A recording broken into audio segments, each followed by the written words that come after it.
Hey everyone, I wanted to talk about Modern Warfare 2019 and give you my general consensus on it. I wanted to give my review late, very late, midway through its life cycle actually, kind of late, because how Activision likes to change and do things much later than some other games tend to, like they did with Call of Duty Black Ops 4. Now, this one has positives and negatives, like most games tend to, but this one could be more negatives to me at times. It does have moments of fun, primarily with friends, and it could be a very fun game, more Warzone to me than any. It does some things right, like the realism of weapons, and the time to kill is better than usual, and the maps, especially Warzone, it can be very intricate. However, there are things like really bad glitches and bugs that pop up and takes them forever to fix. The lack of communication from Infinity Ward is horrible. They just really don't let people know what's going on until like just before they end up doing something, and people have to beg and plead just to get something from them. As I do understand there's a pandemic going on, I just feel like they could be a little more communicative. I mean, since they are still working on the game. And then there's things like unthought mechanics and balancing problems, more so on Warzone's end than any. Now, I've enjoyed this COD for some time now, but I just can't bring myself to care to really play it unless it's with friends or competitively, which is why I wanted to bring my review. I've become kind of wore out on it unless it's with friends, and that's the funnest part.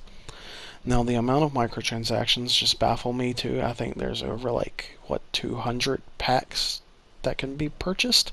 Yes, it's better than it once was in Black Ops 4, but that doesn't mean it's still very good.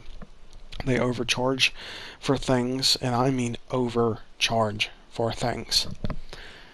But at least, hey, no loot boxes, which is a plus, I'd say at least.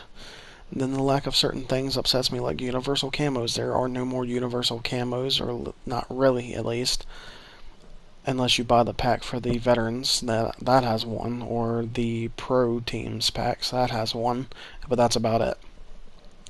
The footsteps just isn't very good anymore, even with a high quality headset. They've nerfed them to a point where it can be very hard to hear them, or just tell the exact location of them, and I hate it so much. I use a very expensive headset, and it's still not very good because of how much they've nerfed them. The skill-based matchmaking can make things very troublesome to enjoy the game. Yes, we should have skill-based matchmaking, but only in ranked playlists. I feel like that's the only place it should be. And add a ranked in Warzone, and there you go. I have to try almost all of the time because of it. I don't know about you all, but I would love to just be able to relax and enjoy the game. I have issues with the rocks in Warzone 2. I'm sure a lot of us have that issue, is with the rocks. The rocks.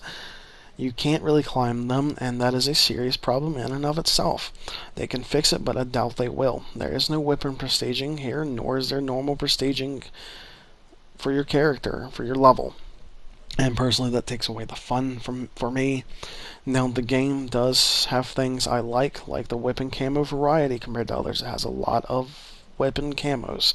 The weapons feel and sound amazing. This is by far the best sound system in a Call of Duty I've ever dealt with.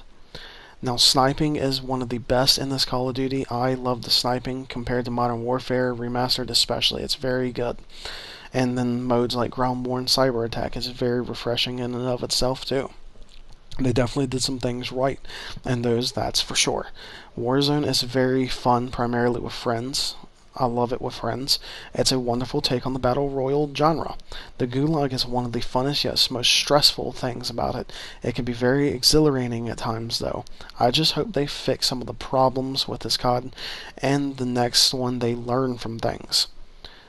After waiting to see what happens and how they take things, it's fair to say that this one deserves at least an 8 out of 10 for me. It'd be stretching it to say 7.5, but I wouldn't quite go that low. Because Warzone, like I said, is my top. I do love Warzone with friends. It's glitchy, but fun. It does have wonderful moments at times, especially with friends, and it can be very boring and disappointing at times too. Overall, it's a pretty solid COD to me. What's your opinion on this one? Let me know in the comments. Do you feel the same way as me or completely opposite? And just let me know how you feel about this review. I've tried to generalize everything the best I could. It's just so much to go on. Thank you all. I'll see you next time.